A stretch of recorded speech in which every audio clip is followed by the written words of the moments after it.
You know, you're free to call next week. We'll talk pitching, but I'm going to ear bang you about that base running. Absolutely. Okay. All right. My name is Mike Shildt. I'm with the St. Louis Cardinal organization. I manage our AA club in the Texas League.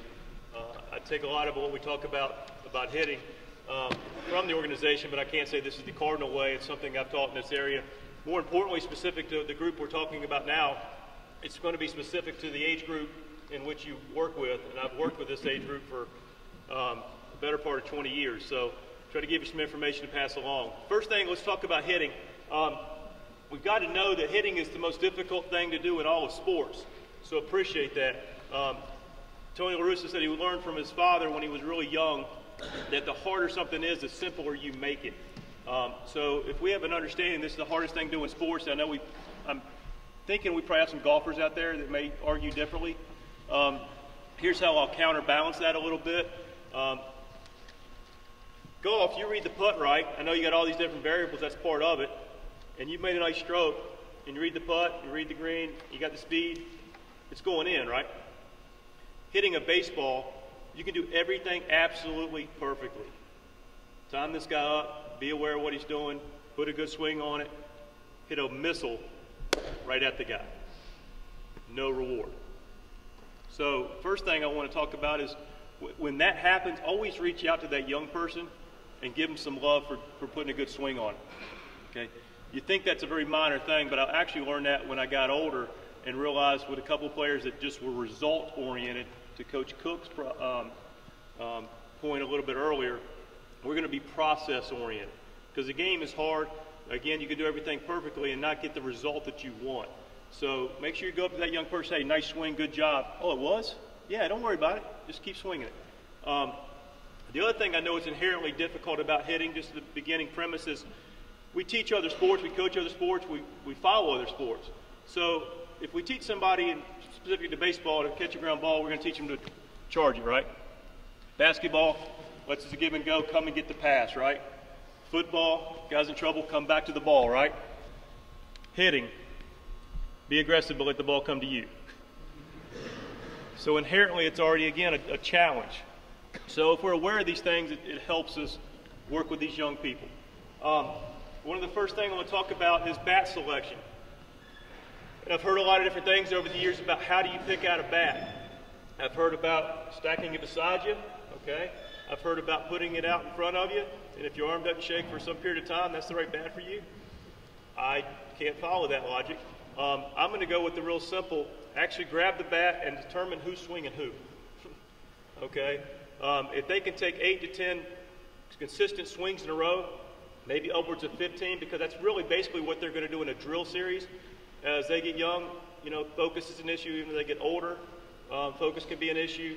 And then fatigue and muscle memory come into play. So really try to make sure we're not doing over 15 repetitions per set. So they've got to be able to swing that bat aggressively on a consistent basis multiple times. That's the bat for them. One other thing, it's really about controlling of this barrel. We have a talk on Thursday nights we do in the off season. Hopefully we'll continue, but we'll definitely pick up next off season. Jimmy Cochran, I don't know where Jimmy is. We were talking the other night about hitting, and afterwards he said, you know, I just wanted to control that barrel. And really that's essentially what it is. So our bat selection is important. Choking up's not a bad thing. There's this guy named Pete Rose who's got more hits than anybody ever played, who choked up all the time. Another gentleman who, whether he did it legitimately or not, who knows? We have some suspicion, Mr. Bonds, who's got that record for most home runs of anybody ever played the game. Hit choked up on a 32. They controlled the barrel. So I'm going to encourage you guys to be able to control the barrel. Lo, can I get a ball from you? So next thing I want to talk about, and Coach Walton, if you give me a 5-minute heads up when I'm up to 5, is real quickly, not to get into the specifics of it, there's a lot of information we can gain from it. If you can't see in this game, you're not going to be able to play this game, you're not going to be able to hit in this game. We want to create reaction times. So, and I wouldn't spend a lot of time, I think it would be applicable based on your age group, but I do, including guys that get into coach pitch, and I'll be with the 8 and under group here in a little bit talking about this. If we don't see the ball properly out of the hand, we have essentially made something very difficult, virtually physically impossible based on human reaction time. Okay, so one thing I'm going to encourage, regardless of age, you notice I have glasses on. I got to my freshman year in UNC Asheville, went to my freshman eye exam and found out I was legally blind in my left eye.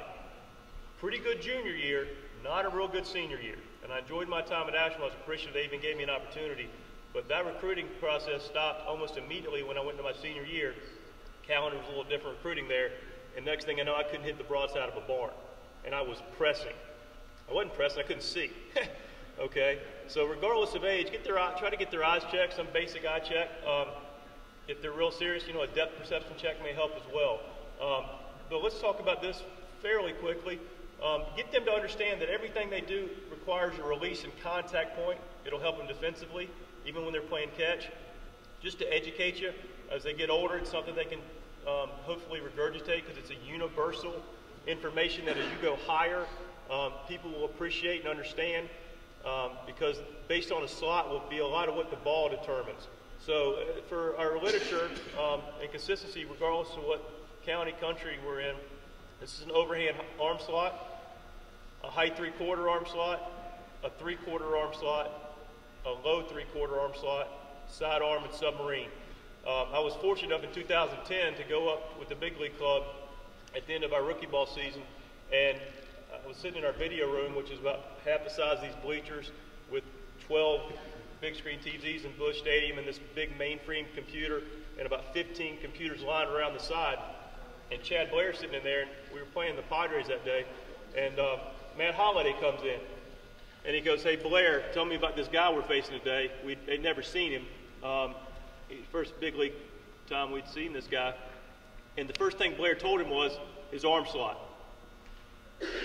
Low 3/4 guy, drops his slot, raises the slot, telling him that. So Matt goes over, clicks on him, watches the guy. Next thing, here comes Albert. "Hey Blair, what's this guy's slot?" That's pretty important that those two guys at that level. Now, we're not at that level, obviously, but importantly, seeing the ball is going to be important out of the hand, okay? So the next thing I want to get to is balance. And by the way, I can take a poll when I go to any camp, really, and I always do it. I try to stay as engaged as possible with the people that we're actually teaching. I teach in a Socratic method, meaning I always work off the baseline of the player, not my baseline. I try to move my baseline further. I'll move it with Coach Cook. If you notice, we've got coaches here listening today that are participatory in the camp. We're trying to move our baseline, but I think a disconnect when what we work with young people on is establishing their baseline. And when we don't establish their baseline, you're going to have some friction, okay? So when I go to a camp or clinic, I ask a lot of questions. One of the things when I go through with an arm slot with the most high school players from all over the country, they don't know the slots. Okay, the next thing I notice is a general common thread. We're not going to get into detailed mechanics, and believe it or not, we don't with St. Louis at all.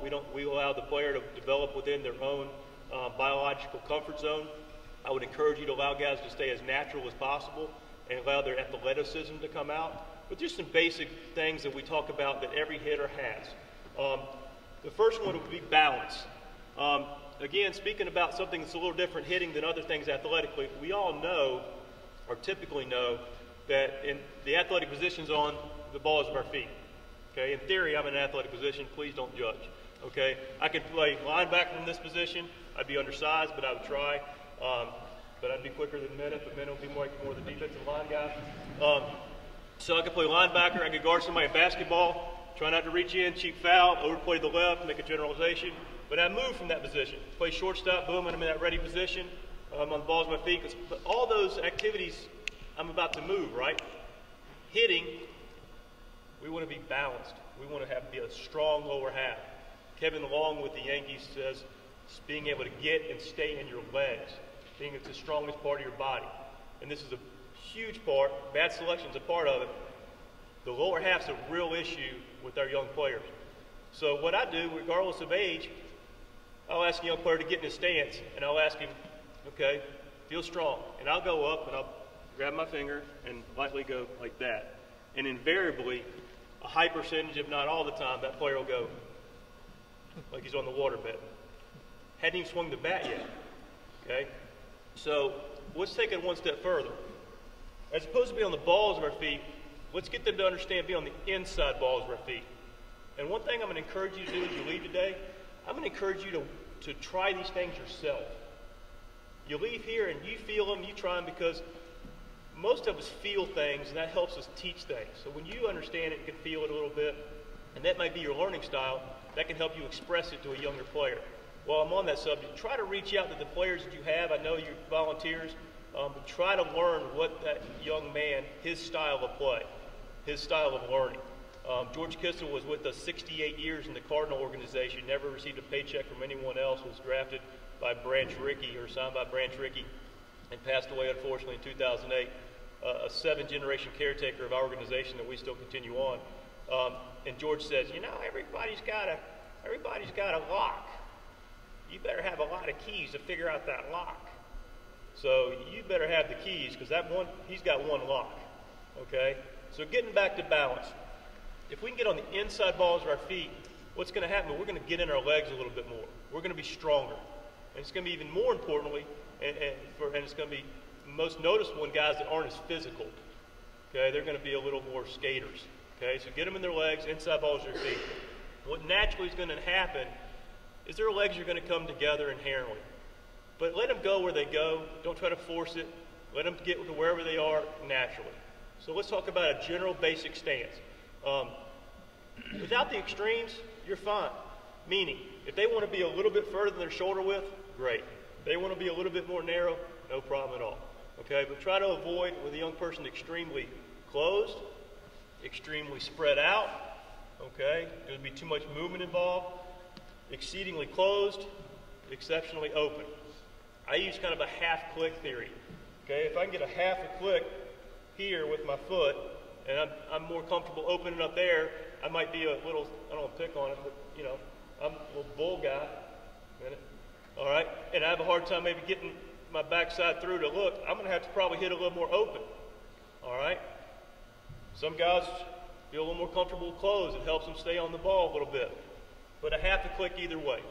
All right, some kind of flexion in the knee. Okay, please don't try to force feed it. Just recognize that they need to have it. A lot of them learn to be kind of trophy hitters where they're stiff right here.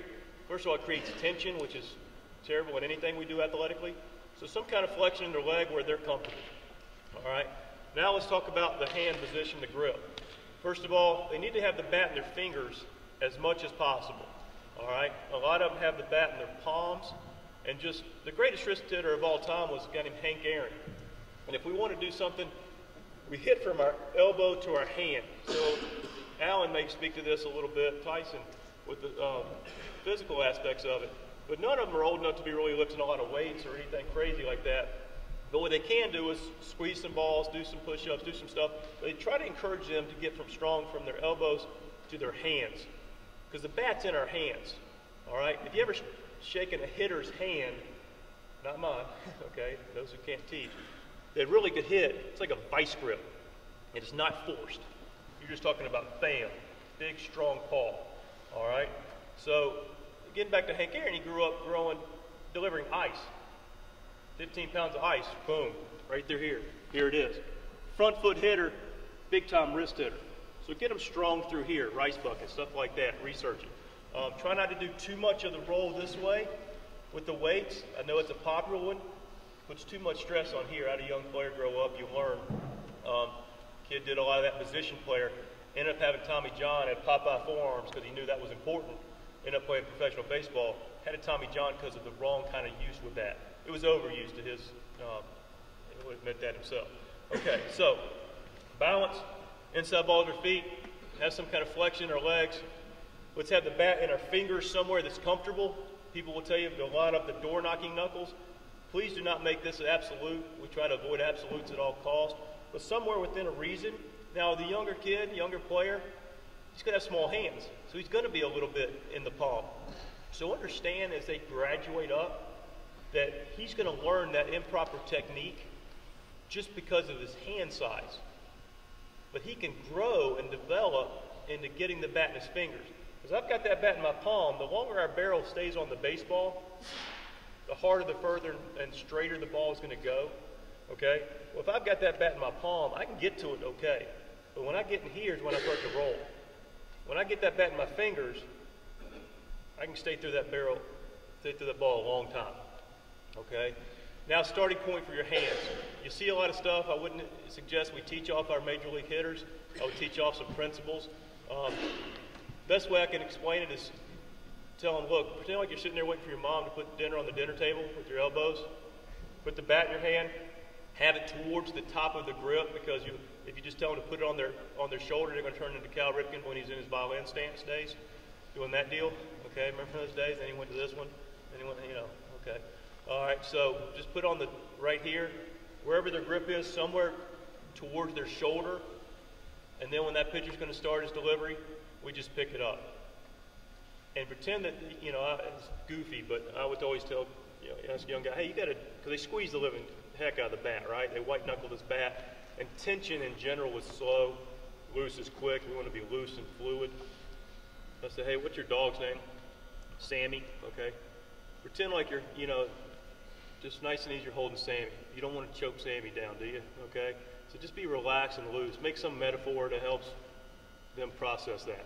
All right? So somewhere in here, somewhere in general, they can just start their hands, and then they're just nice and easy, take their hands to the ball. We'll talk about that in a minute. So then beyond that is our head position, which is very important. A lot of the kids you're going to have is they have poor posture to start with their upper bodies. So if you look at their postures, if you could look and make sure that they're upright through here, and their chin is people will teach you this, get your chin on your front shoulder. Well, I don't know if you guys remember a guy named Willie McGee, big long neck, ET looking dude. Okay? If Willie McGee was little and you tried to make him do that, he'd be like, and you see that as a mandatory.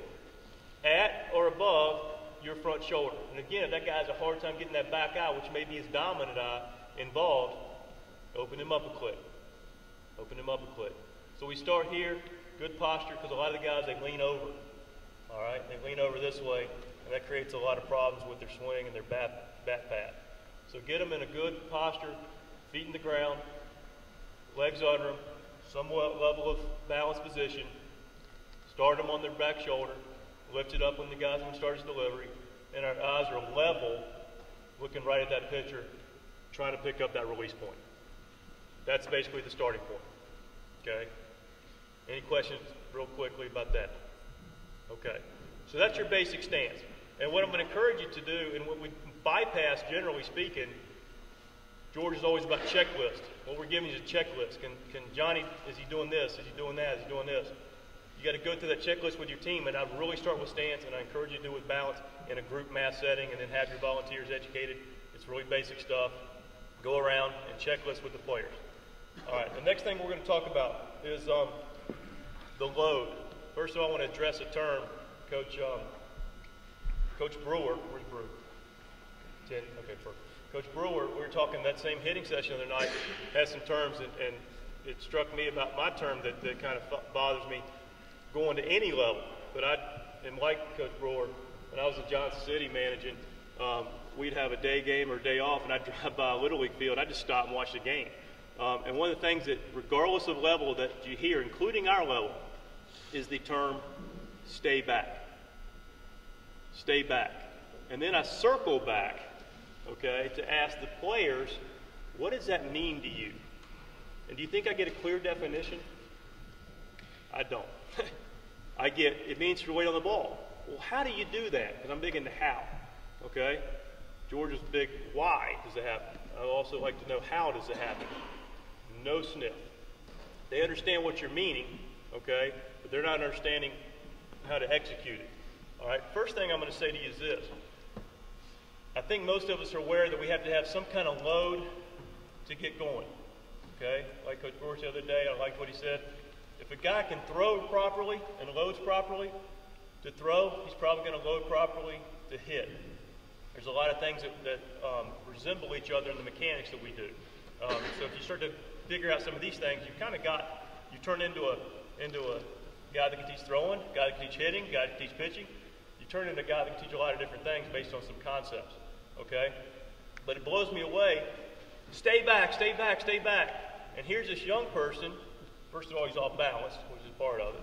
And the first thing he does, again, he sees the ball and he's hitting the ball out of the hand, and his first movement's forward. How can he stay back if he has never gotten back. He can't. So let's get him to understand he's got a load to use the strongest part of your body. Real simple to teach. How far do you load? Okay, and when? You load as far as you can go back, staying on what? The inside balls of your feet. Can't get any simpler than that. Don't worry about 60-40.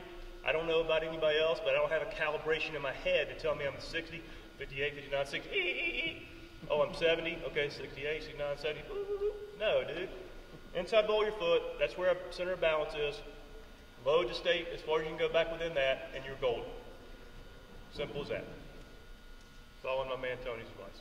Okay, now it's really important as to when. Now I know there's some coach pitch going on, and I'll talk about here in a minute. Kid pitch. And I hear a lot of things. Follow the hands. Follow the hands. When the hands break, that's when I load.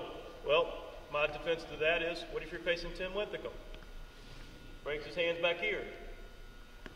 When do you load? Well, does every pitcher get to a point of balance? Well, he has to, right? When he gets to a point of balance, we load. He's loading, we load. So when's very important, because that's going to help establish the timing of hitting. And that's that interaction between us and the pitcher. Pitching's disruption of timing, hitting is timing. Okay, so we load when he gets to a point of balance.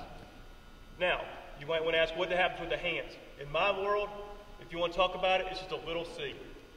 It's just a little C, a little backward C. Okay? And it goes consistently with your load. Boom. Right there. Okay?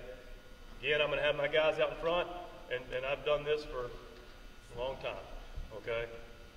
High school, doesn't matter. We start practice, we go into boom, guys are loading, and then we go into arm slot. And at this point, we're going to talk about, and Coach Brewer, he doesn't like the word, I appreciate it too, because I don't think you necessarily do it either. But because it's a universal term and everybody's familiar with it to some degree, it's stride. Okay? I'm going to hammer this position real quick because this is where you're either going to get on or off track. Stay on or get off track. When we stride, okay, don't worry about early, all that stuff, because I think that's way too much in their head. If they're, think about this, we work backwards. Me and Coach Mena talked about this concept. If we're loading on time, we're going to naturally stride on time. But people talk about, get your foot down, get your foot down, get your foot down. Let me ask you a question. If your foot's late here, do you think the thing that's happening prior to that is probably late?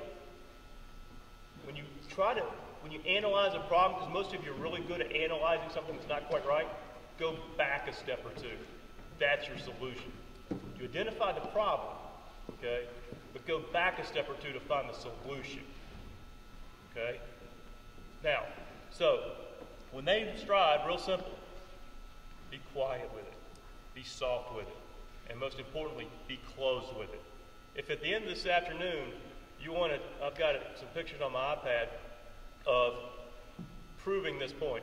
Every consistent, successful hitter that gets to the point of contact is closed with their front foot staying on the inside ball of their foot, at least at a minimum 2 contact.